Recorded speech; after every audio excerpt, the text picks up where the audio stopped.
आपने अभी तक हमारा चैनल सब्सक्राइब नहीं किया तो फौरन सब्सक्राइब कीजिए, साथ ही बेल आइकॉन पर क्लिक करें ताकि मजीद आने वाली वीडियो चाहे वक्तन फवक्तन आपके लिए इस चैनल पर अपलोड करते हैं वो आपको वक्त पर मिलती रहें और आप इनसे मुस्तफीद होते रहें।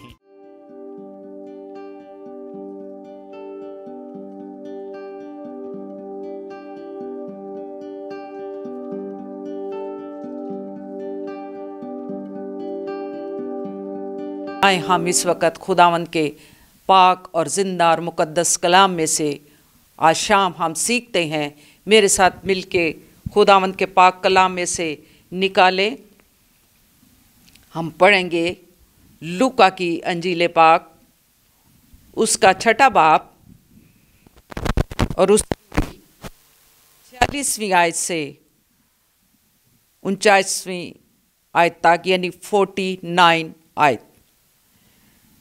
ये जो वर्सेस आपके सामने पढ़ी जाएंगी, हम इस पर गौर करेंगे और सीखेंगे कि खुदावंद इन दिनों और आज हमें क्या सिखाना चाहता है, हम किस तरह उसकी तालीम में तरक्की करें और आगे बढ़ें और इस नए साल में हम उसके कलाम को मज़ीद सीखें, उसकी तालीम को सीखें और उसमें हम आगे बढ़ते चले जाएं।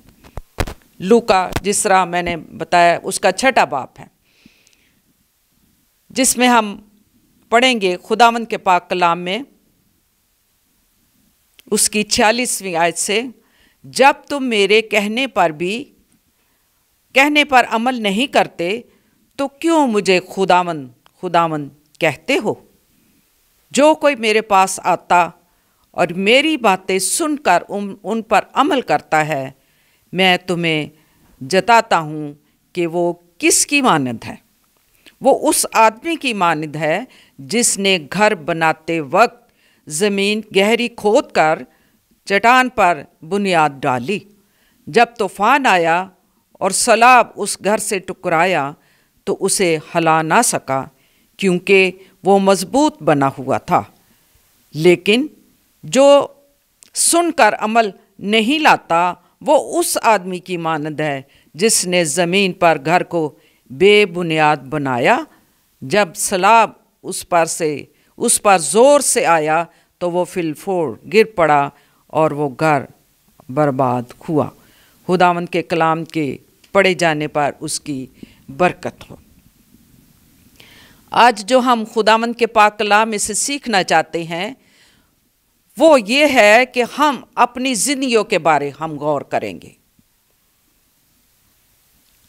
हमारी ज़िंदगियां हैं एक घर, यानी एक चट्टान की मानद है। हमारी ज़िंदगियां जो हैं ये उसकी मानद है कि जो हम घर चट्टान पर बनाते हैं और वो घर जो एक रेत पर बनता है। ये 2 चीज़ों की मिसालें आपके सामने होंगी।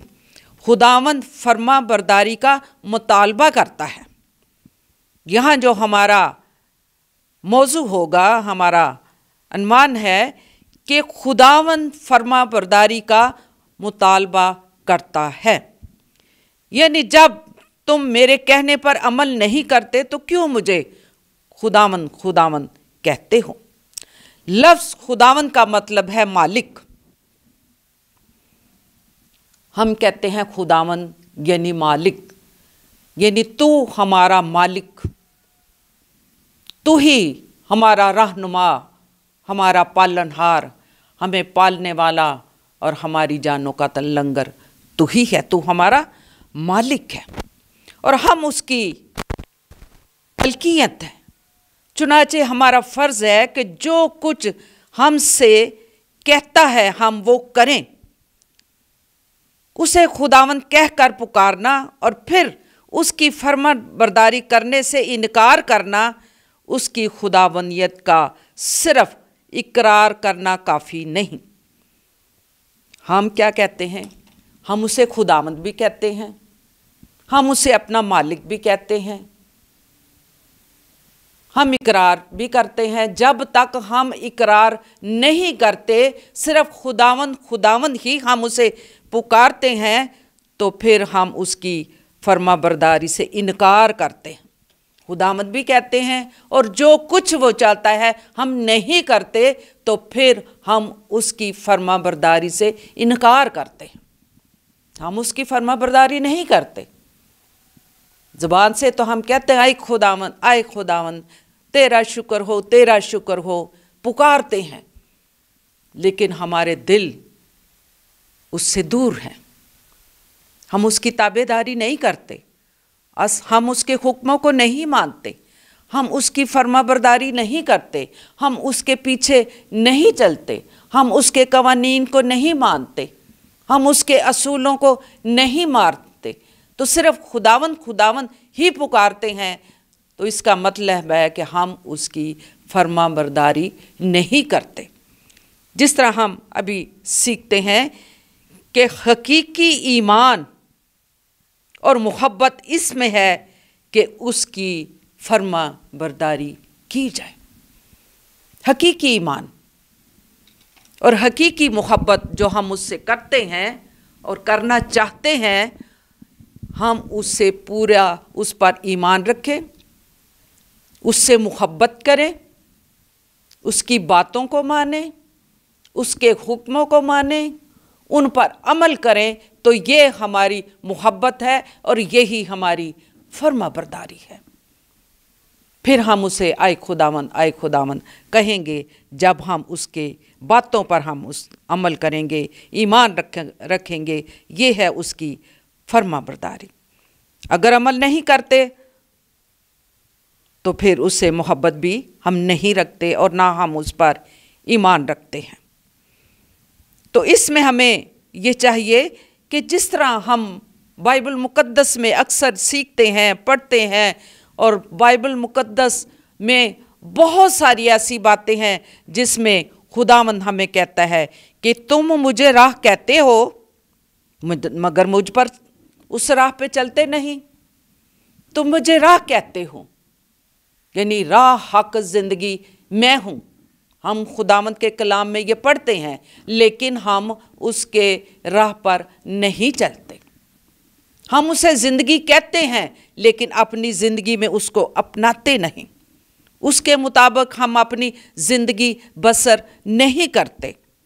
तुम मुझे मालिक कहते हो, लेकिन मेरी मानते नहीं। ये खुदावंद के कलाम की बातें हैं। फिर ये भी कहते हैं तुम मुझे रोटी कहते हो, मगर मुझे जानते नहीं। तुम मुझे हक कहते हो, लेकिन मेरा यकीन नहीं करते। हम उसकी बातों पे यकीन नहीं करते। दुआएं भी करते हैं, बाइबल भी पढ़ते हैं, इबादत भी करते हैं, परस्तश भी करते हैं, लेकिन ज़रा सी आजमाइश, कोई बीमारी, कोई ऐसी मुसीबत आ जाए तो हम डावाडोल हो जाते हैं और खुदावंद को छोड़ के हम किसी और राह पे चले जाते हैं। हम उसे खुदावंद नहीं कह सकते। अगर हम खुदावंद उसे कहते हैं तो फिर हम उसकी मलकियत है, क्योंकि वो हमारा मालिक है। हम उसे छोड़ नहीं सकते। तुम खुदावंद कहते हो, लेकिन मेरी इबादत नहीं करते। खुदावंद भी कहते हो, लेकिन इबादत नहीं करते। जब खुदा के लोग, खुदा के खादम, उन्हें अपना कोई लालच नहीं, सिर्फ ये कहते हैं कि खुदावंद के पास आ जाओ, उसके पास आओ, उससे रजू रखो, उसकी इबादत करो, ताकि बरकतें पाओ, ताकि नजात पाओ, ताकि शिफा पाओ, ताकि आजमाइशों से बच जाओ, ताकि ईमान में मजबूत हो जाओ, आपके ख़ानदान सरफराज हो, आपके ख़ानदान इबादत में बढ़े, आगे बढ़े, ईमान में बढ़े और खुदावंद के नाम को इज्जत और जलाल दे। ये सब कुछ हम उसे कहते हैं। तू हमारा मालिक है, तू हमारा खुदावंद है, तू ही राह और हक है, तू ज़िंदगी है, तू हमारी रोटी है, लेकिन इन बातों पर हम अमल नहीं करते। रोटी क्या है? खुदा का कलाम। जब हम कहते हैं कि तू रोटी है, तू हमारी रोटी है, तो फिर हमें उसे जानने की ज़रूरत है, यानी रूहानी खुराक, रोटी, खुदा का कलाम, उसे जानने की ज़रूरत है हमें। और फिर हम उसकी पहचान में बढ़ेंगे और उसके फर्माबरदार बन जाएंगे। जिस तरह मत्ती की इंजील 7वां बाब 21वीं आयत में लिखा है, वो भी मैं आपके सामने पढ़ती हूँ कि खुदावंद के कलाम में क्या लिखा हुआ है। मत्ती उसका 7वां बाब और उसकी 21वीं आयत में यूँ लिखा है, जो मुझसे आए खुदावंद कहते हैं, उनमें से हर एक आसमान की बादशाही में दाखिल न होगा, मगर वही जो मेरे बाप आसमानी बाप की मर्जी पर चलते हैं, वही उसमें दाखिल होंगे, उसकी बादशाहत में। जो मुझसे आए खुदावंद कहते हैं, उनमें से हर कोई आसमान की बादशाही में दाखिल ना होगा।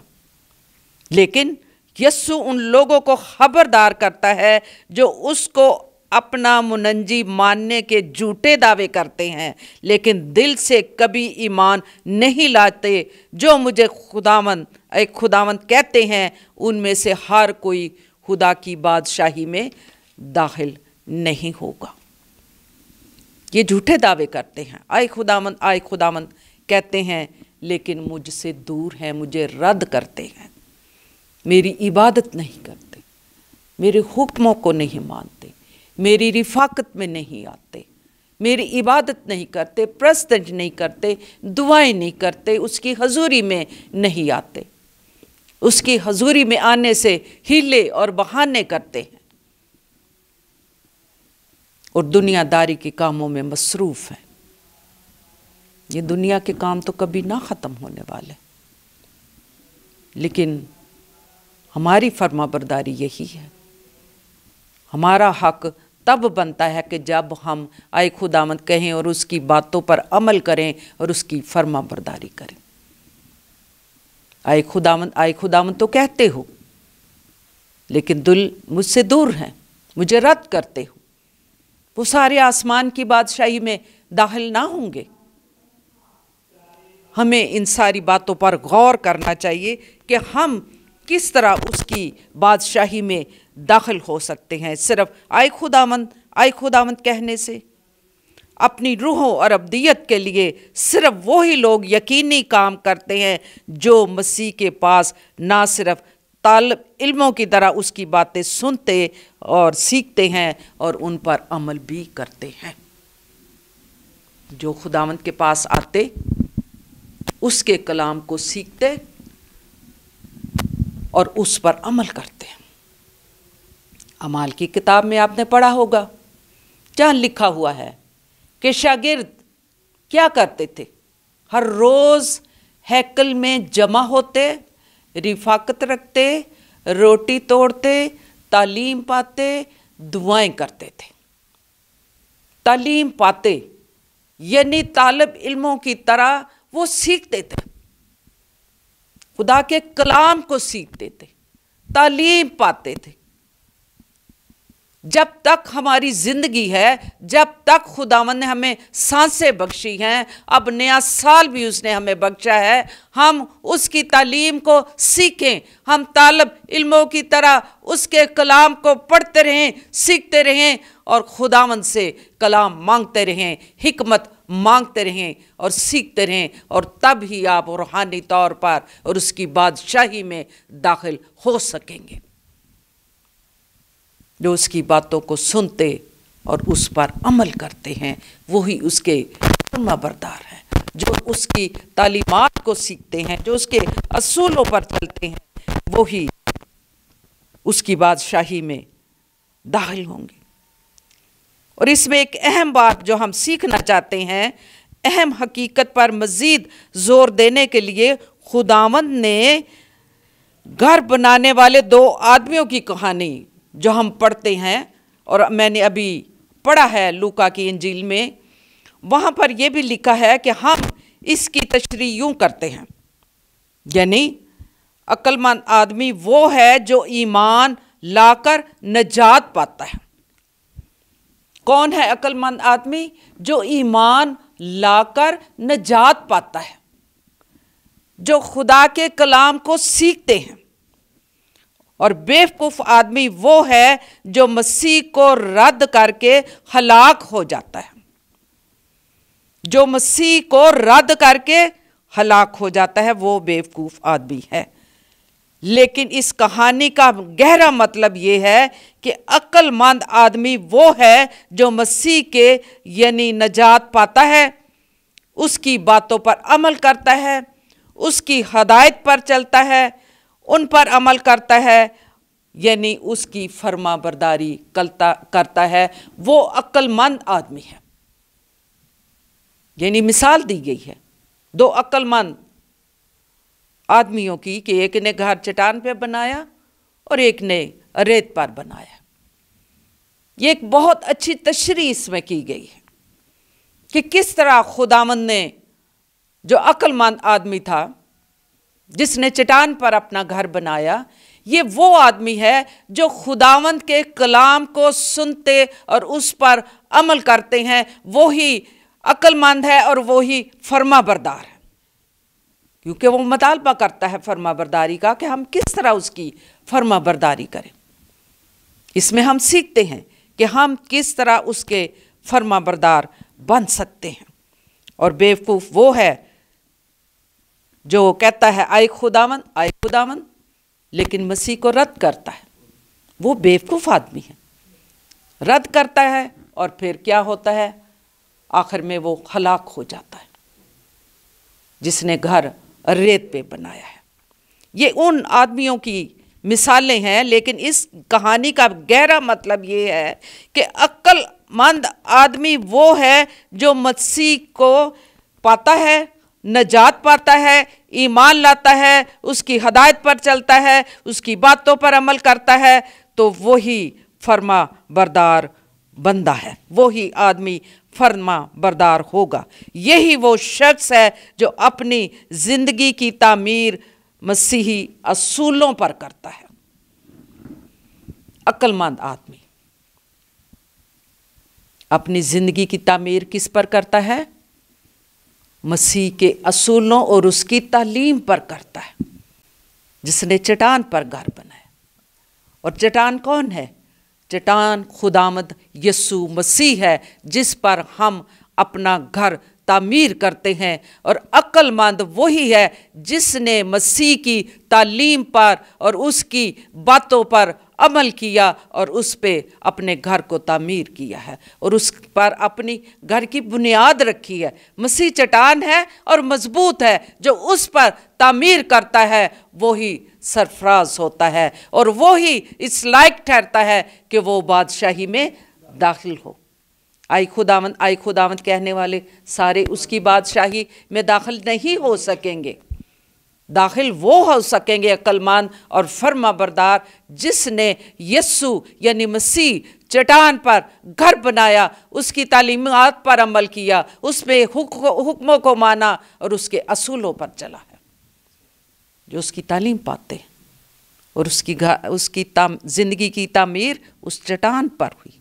मजबूत बुनियाद चट्टान है हमारी यस्सु मसीह, जिस पर हम अपनी ज़िंदगी को तामीर करते हैं। यह नया साल फिर से हमें ज़िंदगी को और ज़्यादा मजबूत और बुनियाद को मजबूत करने के लिए खुदावंद ने हमें बख्श दिया है कि हम अपनी पुरानी जो हमारी कमज़ोरियां हैं वो खुदावंद तो जानता है। हम तो इंसान हैं, हम तो छुपाते हैं, हम इकरार नहीं करते, लेकिन खुदावंद जानता है हमारे अंदर क्या कमज़ोरियां हैं। ये नया साल उसने हमें बख्श दिया ताकि उन कमज़ोरियों को दूर करें, खुदावंद की तालीम को सीखें, उसके हुक्मों को मानें, उन पर अमल करें, उसकी फरमाबरदारी करें।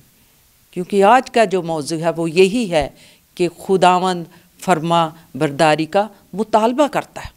मुतालबा क्या है? कि उसकी बातों पर अमल करना, उसकी तालीम पर अमल करना, अपनी ज़िंदगी की बुनियाद यस्सु मसीह यानी चट्टान पर रखना। अक्लमंद इंसान वही है जो यस्सु पर अपनी ज़िंदगी की तामीर करता है, उसके असूलों पर चलता है। जो कलाम बयान करता है कि ज़िंदगी की तामीर करना का यही तरीका है कि जब हम यस्सु मसीह की ऊपर अपने चट्टान के ऊपर हमने बुनियाद रख दी है, हम तामीर होते चले जा रहे हैं, अपने आप को उसमें बढ़ते चले जा रहे हैं, मजबूत होते चले जा रहे हैं, तो इसका मतलब है यही है कि हम अपने आप को उसके कलाम में कायम करें, मजबूत बनाएं, उस पर अमल करें। जो कुछ उसके असूल बाइबल मुकद्दस में लिखे हैं, जो कुछ वो हमें तालीम देता है, जो कुछ हम सीखना चाहते हैं उन तालिब इल्मों की तरह, जिस तरह हम स्कूलों में, कॉलेजों में, यूनिवर्सिटीज़ में जाके हम सीखते हैं एक तालिब इल्म की हैसियत से, इसी तरह हम खुदावंद के कलाम को भी सीखते चले जाएं, उसकी तालीम को पाते चले जाएं। शागिर्द भी तालीम पाते थे, हैकल में जमा होते थे, तालीम पाते हर रोज़। हम तो हफ्ते में एक दिन आके कलाम सुन के दूसरे दिन पूछें कैसा कलाम था, क्या सीखा, क्या बाइबल मुकद्दस में से सीखा, तो हम कहते बहुत अच्छा कलाम था, लेकिन गौर नहीं किया। आपको याद होगा तो आप उस पर अमल करेंगे ना। तो अगर याद नहीं वो कलाम जो कुछ हमने सीखा है, जो तालीम पाई है, तो हम कैसे उस पर अमल कर सकेंगे। हमें हर रोज़ ज़रूरत है उसकी तालीम पाना, सीखना उसके कलाम में से, और कलाम को सीख कर उस पर अमल करना है। और जब हमारी ज़िंदगी की तामीर मजबूत चट्टान पर होगी, तूफान भी आएंगे, लहरें भी उठेंगी, नदियाँ भी जारी होंगी, टक्करें मारेंगी, आंधियाँ आएंगी, लेकिन बुनियाद मजबूत है। हमारी ज़िंदगी की जो बिल्डिंग है, जो हमने तामीर की है चट्टान पे, वो उसकी बुनियाद मजबूत है। तो चाहे ये सारी चीज़ें, तूफान, तकलीफ़ें, मुसीबतें, आजमाइशें, आंधियाँ टकराएं, लेकिन ये अपनी जगह पर महफूज रहेगी, मजबूत रहेगी। ये इमारत जो हमने यीशु के ऊपर रखी हुई है, तामीर की हुई है, वो कभी भी डामाडोल नहीं होगी, वो कभी भी हिल नहीं सकती है। वो अपनी जगह पे मजबूत रहेगी, महफूज रखेगी। हमें सीखने की इसमें ज़रूरत है, यानी हम मसीह की तालीमात पर अमल करें और उस पर अपनी नींव को रखें, यीशु की तालीम पर, बाइबल मुकद्दस पर। और बेवकूफ़ आदमी वो है जो मसीह की बातें सुनता है मगर उन पर चलता नहीं, वो अपनी ज़िंदगी की तामीर उन पर नहीं करता। तो क्या होता है, वो तो उसे वही तामीर अच्छी लगती है उस ज़िंदगी की जो दुनिया में उसे अच्छी मालूम होती है, अच्छी लगती। आज भी हम देखते हैं कि खुदावंद की तालीम को पाने के लिए बहुत कम लोग उस तरफ मतवज्जो होते हैं। अपनी रूहानी ज़िंदगी की मजबूती के लिए, उसकी तामीर के लिए बहुत कम उस तरफ गौर करते हैं। लेकिन दुनियादारी पर हम गौर करें तो आज भी, क्योंकि हमारा इन लोगों से वास्ता पड़ता रहता है, और हमें जब एक ही बात बताते हैं तो हम ये सोचते हैं कि ये सिर्फ दुनियादारी में लगे हैं, इनकी निगाह आने वाले वक्त पर नहीं है। खुदावंद ने एक नया साल फिर से दे दिया है। हम गौर नहीं करते कि हमारा नया साल तो आ गया, लेकिन एक नया साल हमारा कम पड़ गया, वो पीछे रह गया। बाकी कितने साल हैं हमारे, हमें नहीं पता, खुदावंद जानता है। हम कब उसके पास जाने वाले हैं, कब हमारा बुलावा आ जाए, हम इन बातों पर गौर नहीं करते कि हम कैसी जिंदगी की तामीर कर रहे हैं। हम रूहानी तौर पर कितने पीछे रह गए हैं। हमने दुनियादारी की मसरूफियात में, खुशियों में और कामों में हम मसरूफ हैं, लेकिन खुदावंद की तरफ हमारी निगाह नहीं है कि वो जल्द आने वाला है। उसकी बादशाही में हम कैसे दाखिल होंगे? सिर्फ आए खुदावंद कहने वाले उसकी बादशाहत में दाखिल ना होंगे। वो ही होंगे जो उसकी फर्मा बरदारी करते हैं, वो ही उसकी बादशाही में दाखिल होंगे, आसमान पर जाएंगे। जो उसकी इबादत करते हैं, जो दुआएं करते हैं, जो उसकी रिफाकत में आते हैं, जो उसके कवानीन को मानते हैं, जो उसके हुक्मों को मानते हैं, जो उसके कलाम पर अमल करते हैं। सिर्फ आए खुदावंद कहने से, फिर जिस तरह मत्ती की इंजील में अभी लिखा है कि वहाँ पर अभी मैं आगे पढ़ूंगी, फिर उसने कहना कि मैं तो तुम्हें जानता ही ना था, मेरी तुम्हारी तो कोई वाकफियत ही ना थी। आगे भी ये लिखा है और हम इस पर गौर करेंगे, और वो किन के लिए होगा इस पर भी हम गौर करेंगे कि वो किन लोगों के लिए होगा, कि जब खुदावंद ऐसे लोगों को जवाब देगा। और इसमें हम देखते हैं कि जो लोग और जिनकी बुनियादें अच्छी नहीं हैं, रेत पर रखी हैं, इस दुनिया के और दुनिया के कामों पर, असूलों पर सिर्फ अमल करते हैं और खुश हैं, और शादियां और ब्याह और ये सब कुछ होते होंगे। जब खुदावंद यीशु मसीह आ जाएगा तो ये वो लोग हैं कि जब जिंदगी के तूफान और जक्कड़ चलने लगते हैं तो बेबुनियाद घर बह जाते और बर्बाद हो जाते हैं। जो यीशु से दूर हैं, जो सिर्फ आए खुदावंद कहते हैं, जिन्होंने अपनी ज़िंदगी की तामीर, अपने घर की तामीर रेत पर की है, बेबुनियाद। टकरें लगेंगी, हवाएं चलेंगी, तूफान उठ खड़े होंगे, सैलाब आएंगे और उस बेबुनियाद घर को बहा ले जाएंगे, बर्बाद कर देगा। और वो है उन लोगों की ज़िंदगी जो खुदावंद को रद्द करते, उसके हुक्मों को नहीं मानते, उसकी इबादत नहीं करते, उसके असूलों को नहीं मानते और दुनियादारी में एंजॉय कर रहे हैं, खुश हैं।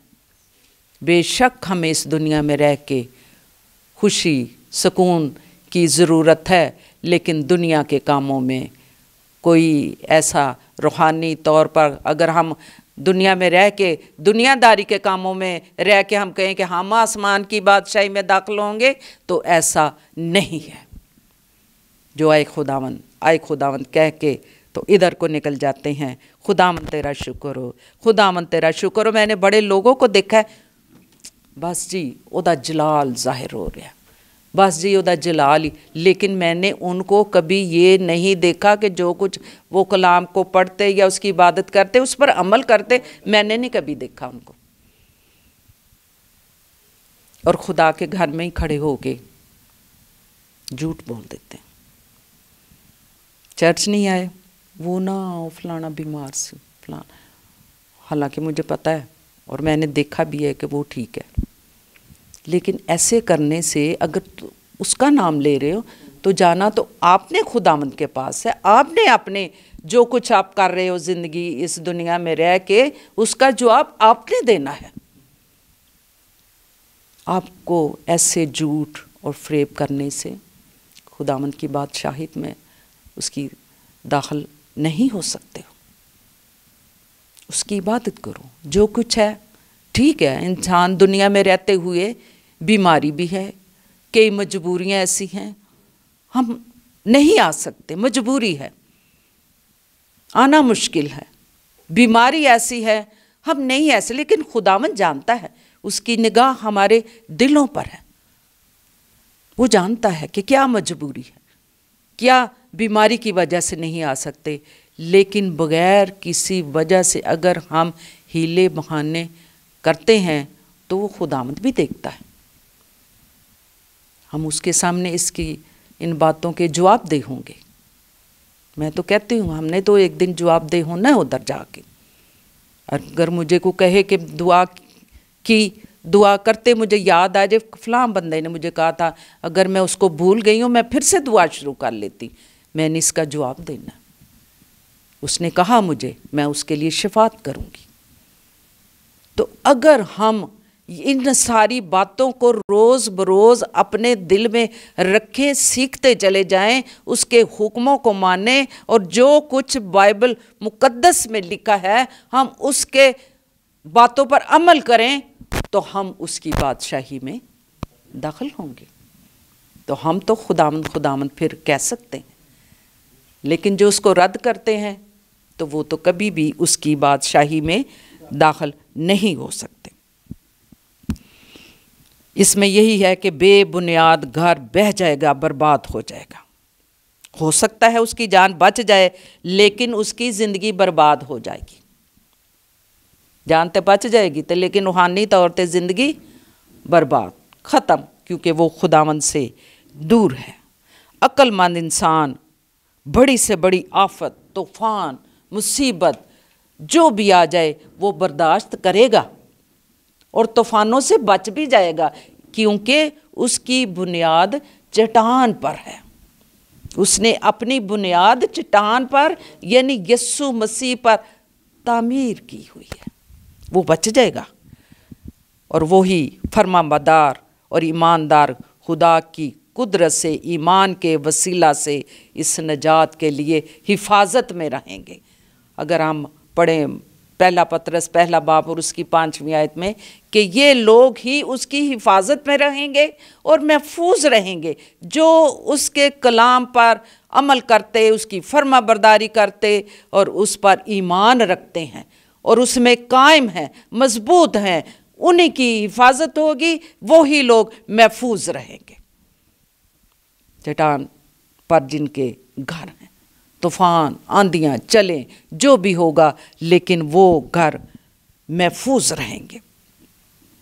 जिस तरह अगर हम देखें मत्ती की इंजील में भी, तो वो अगर हम पढ़ते हैं, ये भी मैं आपके सामने पढ़ूंगी। एलिज़ाबेथ आप पढ़ें 7वां बाब और उसकी 22वीं और 23वीं आयत कि जो आए खुदावंद कहते हैं। उस दिन वो तेरे मुझ से कहेंगे, आए खुदावंद, क्या हमने तेरे नाम से नबूवत नहीं की और तेरे नाम से बदरूहों को नहीं निकाला और तेरे नाम से बहुत से मौजज़े नहीं दिखाए? उस वक्त मैं उनसे साफ कह दूंगा कि मेरी कभी तुमसे वाकफियत ना थी, ऐ बदकार, मेरे पास से चले जाओ। आमीन।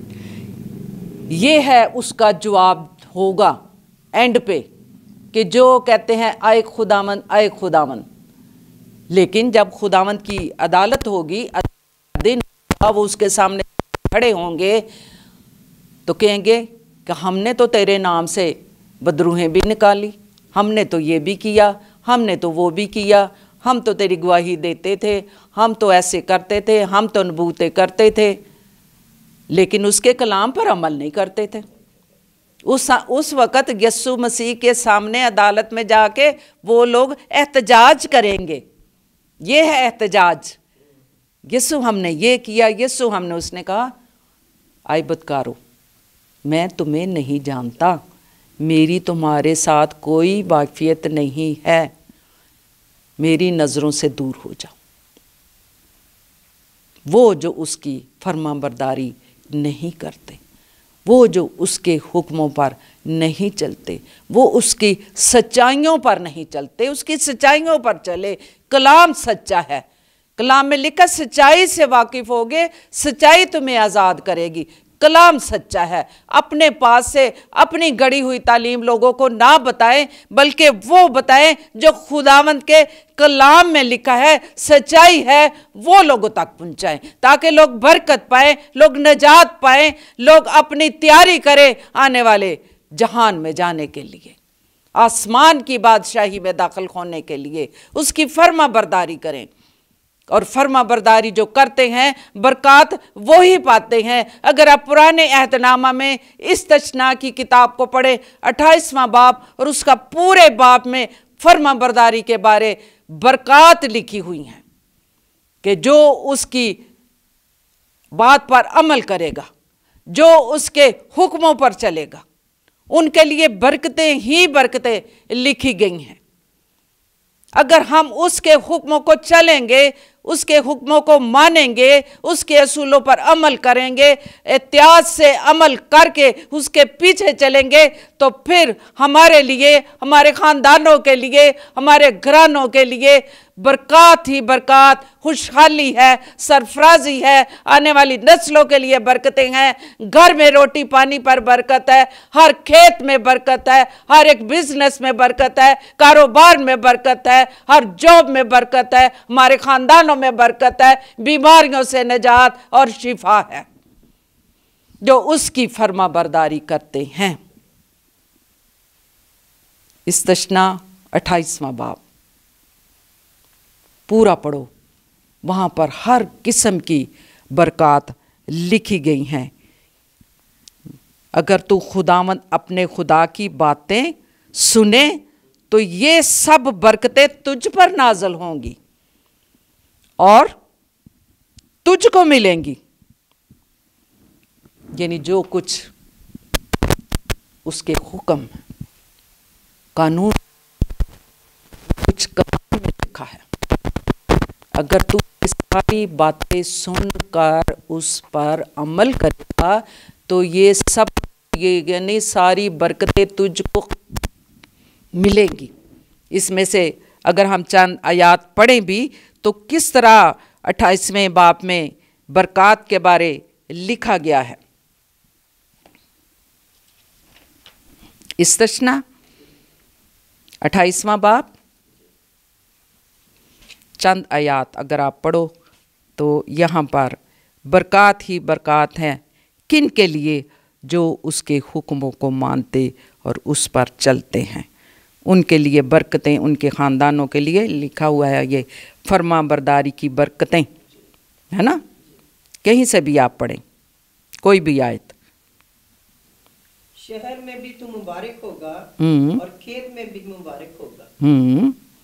तेरी औलाद और तेरी जमीन की पैदावार और तेरे चपायों के बच्चे यानी गाय बैल की बढ़ती और तेरी भेड़ बकरियों के बच्चे मुबारक होंगे। तेरा टोकरा और तेरी कटोती दोनों मुबारक होंगे और तू अंदर आते वक्त मुबारक होगा और बाहर जाते वक्त भी मुबारक होगा। खुदावंद तेरे दुश्मनों को जो तुझ पर हमला करे तेरे रूबरू शिकस्त दिलाएगा। वो तेरे मुकाबला को तो एक ही रास्ता से आएंगे पर 7-7 रास्तों से होकर तेरे आगे से भागेंगे। खुदावंद तेरे अंबार खानों में और सब कामों में जिन पर तू हाथ लगाए बरकत का हुक्म देगा। और खुदावंद तेरा खुदा उस मुल्क में जिसे वो तुझको देता है तुझको बरकत बख्शेगा। आमीन। और अगर तू खुदावंद अपने खुदा के हुक्मों को माने और उसकी राहों पर चले तो खुदावंद अपनी उस कसम के मुताबिक जो उसने तुझसे खाई तुझको अपनी पाक कौम बनाकर कायम रखेगा। आमीन आमीन। यानी अगर आप ये पढ़ें कि जो खुदावंद की फर्मा बरदारी करते और फिर ये भी लिखा है कि उस पर अमल करते, उसके हुक्मों को मानते हैं, तो ये सारी बरकतें खुदावंद के ऐसे लोगों के साथ साथ होंगी। वो जिस चीज़ को हाथ लगाएगा वो सोना बनेगी, वो अपनी बरकतें नाज़िल फरमाएगा। सो खुदावंद हम सबको ये फजल बख्श दे कि जिसने हमें ये नया साल अता कर दिया। मैंने अपनी बहनों से कहा था और कहती रहूँगी और इनको सिखाना हमारा फ़र्ज़ है। साल गुज़र गया, हम ये सोचे हमने क्या खोया और क्या पाया। अगर हमने खोया है तो हम इस नए साल में उसको पाएं, हम सीखें, हम उसकी हजूरी में आएं। हम सिर्फ ये ना कहें कि हम हर संडे चर्च जाते हैं। जब भी आपको मौका मिले आप इस मौके को हाथ से जाने ना दें। ज़िंदगी है, सेहत है, तंदुरुस्ती है, कोई मजबूरी नहीं है, तो फिर उसके पास आएँ, उसकी रिफाकत में आएँ, उसकी तालीम को सीखें, आगे बढ़ें, ईमान में बढ़ें और अपने घरानों के लिए बरकत का बायस बने और उनके लिए एक मिसाल बने। क्योंकि माँ ही जो होती है वो अपने ख़ानदान के लिए एक नमूना होती है। ईमानदार माँ, खुदावंद से प्यार करने वाली, इबादत करने वाली, वो ही अपने घराने के लिए बायसे बरकत होती है और नमूना होती है। और बच्चे अपनी माँ से ही सीखते हैं कि माँ दुआ करती है, माँ रिफाकत में जाती है, माँ परस्तिश करती है, माँ खुदावंद के घर में जाने के लिए कुशां रहती है, कोशिश करती है कि मैं उसकी हजूरी में जाऊं और सीखूं। तो फिर बच्चे ही और हमारी आने वाली नस्लें भी हमसे यही सीखेंगी। सो माँओं से इल्तमास है कि वो दुनिया के काम तो ना ख़त्म होने वाले हैं, लेकिन जब हमें खुदावंद मौका दे तो हम ज़रूर उसकी हजूरी में आए और बरकत पाए। बेशक हम ख़ानदानों समेत उसके घर में आते हैं, लेकिन हमें चाहिए, हम जो औरतें हैं, हम जो माएँ हैं, हम जो घर की सरबराह हैं, हम अपने ख़ानदान के लिए एक नमूना हैं। तो हम जिस तरह उसकी हजूरी में आएंगी, हम मजबूत होंगी और अपने घर के लिए बायसे बरकत बनेंगी। खुदावंद हमारे वसीला हमारे घरों में बरकत लाएगा, आसमान के दरीचे खोलेगा। सो मेरी गुजारिश है उन माँओं को, बहनों को, बेटियों को कि जब कहा जाए कि खुदावंद की हजूरी में आएँ तो खुदावंद की हजूरी में आना चाहिए, उससे रिफाकत रखना चाहिए। उसकी रफाकत में और उसकी हजूरी में बरकत ही बरकत है, ताजगी है, इत्मीनान है। तजर्बा करके देखो, आप जब उसकी हजूरी में आ जाएंगी तो आप देखेंगी कि खुदावंद किस तरह आपको इत्मीनान देता है, खुशी देता है, शादमानी देता है। बेशक कई दफ़ा हम घर होते हुए कई ऐसी बातें अफसूदा होते हैं, परेशान भी होते हैं, या कई ऐसी बीमारियां हैं जिन पर हम सिर्फ टिकटिकी लगाए रखते हैं, हमें ये हो गया, हमें ये हो गया। लेकिन कुछ वक्त के लिए आप अलहदा हो जाओ, ज़हनी तौर पर खुदावंद के पास आके देखो कि वो किस तरह आपको इत्मीनान देता है, शादमानी देता है और इस तरह की फ़िक्रों से वो आज़ाद करता है और हमारी बीमारियां हमसे दूर कर देता। कलाम पाक में लिखा हुआ है, तू खुदावंद अपने खुदा की इबादत करना तो वो तेरे रोटी और पानी पर बरकत देगा और तेरे बीच में से जो बीमारियां हैं उनको दूर कर देगा। वादे भी हैं खुदावंद ने हमारे साथ किए बरकतों के, बीमारियां भी दूर ते हर तरह दी बरकतां भी देगा। लेकिन हमारा फ़र्ज़ क्या बनता है कि हम उसकी इबादत करें, हम उसकी हजूरी में आएँ, हम उसके साथ रिफाकत रखें। सो खुदावंद आप सबको बरकत दे जो 7 स्टार मीडिया के थ्रू हमें ज्वाइन करते हैं, हमारे साथ शामिल हैं इस रिफाकत में। खुदावंद आप सबको बरकत दे और ये नया साल आपके लिए रूहानी तरक्की का साल ठहरे। आपने खुदावंद के साथ ये वादा करना है कि हम इस नए साल में जो कुछ पीछे हम छोड़ आए हैं, हम तेरी तरफ बढ़ेंगे, तेरी तरफ कदम बढ़ाएंगे, हम लोगों को तेरी गवाही देंगे, हम तालीम पाएंगे, हम सीखेंगे और हम सीखते चले जाएंगे और तेरी सच्चाइयों से वाकिफ़ होते चले जाएंगे। खुदावंद आप सबको बरकत दे और कलाम को आप सीखते रहें। आएँ खुदावंद की हजूरी में झुकें और दुआ करें और शुक्रगुजारी इस नए साल की भी करेंगे और जो साल गुज़र गया जिसमें खुदावंद ने अपनी पनाह में रखा, सलामती बख्शी और जो कुछ हमने खोया और जो कुछ हमने पाया हम उस पर गौर करेंगे। ऐ खुदावंद लश्करों के रब, सलामती के शहज़ादे, मैं दिल की गहराइयों से तेरा शुक्रिया अदा करती हूँ इस नए साल के लिए, जो नया साल तूने हमारी ज़िंदगी में हमें बख्श दिया है। और इस नए साल में आने का कोई मकसद है जो तूने हमारी ज़िंदगियों से पूरा करना है। अगर खुदावंद तूने हमें ये साल बख्शा है तो हम इसमें और बढ़ें, मजबूत हों, कलाम में तरक्की करें, कलाम में कायम रहें और खुदावंद तेरी गवाही देते रहें और लोगों को भी तैयार करें कि उसकी बादशाही में शामिल होने के लिए तैयारी करें और तैयारी की राह पकड़ें। हम सबको बरकत दे अपने कलाम के मुताबिक, जो तेरे कलाम पर अमल करते, पढ़ते, सुनते हैं और खुदावंद तेरे हुक्मों को मानते हैं, तेरी फरमाबरदारी करते हैं, तेरी ताबेदारी करते हैं। खुदावंद तेरी बरकत उन घरानों पर, उन जानों पर नाज़िल हो। खुदावंद IGM कलीसिया के लिए बरकत और सलामती की दुआ मांगती हूँ, एक एक घराने के लिए बरकत और सलामती की दुआ मांगती हूँ। खुदावंद इन्हें बेदार कर, इनकी रूहानी आँखों को खोल ताकि तेरी पहचान तेरे अरफान में पढ़ते चले जाएं और खुदावंद तेरे ही नाम को इज़्ज़त और जलाल देने वाले बन जाएं।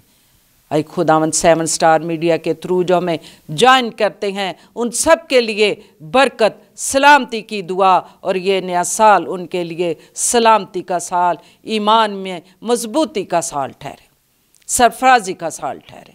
इन सब को जो तेरे खून खरीदे लोग हैं अपनी पनाह और अपनी हिफाजत में रखना, अपने लहू में इन्हें छुपाए रखना और बीमार हैं तो बीमारियों से शिफा देना, किसी आजमाइश में है तो आजमाइश से निकाल लेना, क्योंकि इन्होंने अपना घर चट्टान पर बनाया है। तूफान आए, टकरे लगें, हिलेंगे नहीं, बल्कि तुझ में मजबूत, कायम और दायम रहेंगे ये लोग। हम सबको बड़ी बरकत दे ताकि तेरे कलाम पर अमल करते रहें। आई खुदावंद इस वक्त ये दुआ शुक्रगुजारी को सुन और कबूल कर, मांगती तेरे पाक बेटे अपने मालिक खुदावंद यीशु मसीह के वसीला से, आमीन। आए हमारे बाप, तू जो आसमान पर है, पाक माना जाए, तेरी बादशाहत आए, तेरी मर्ज़ी जैसे आसमान पर पूरी होती ज़मीन पर भी हो। हमारे रोज़ की रोटी आज हमें दे और जिस तरह हम अपने कर्जदारों को माफ़ करते, तू भी हमारे कर्ज हमें माफ़ कर, हमें आजमाइश में बल्कि बुराई से बचा, क्योंकि बादशाहत, कुदरत और जलाल हमेशा तक तेरे। आमीन, आमीन। खुदावंद आप सबको बरकत दे और ये नया साल आपको बहुत बहुत मुबारक और ये साल आपके लिए बरकतों का साल ठहरे। आमीन।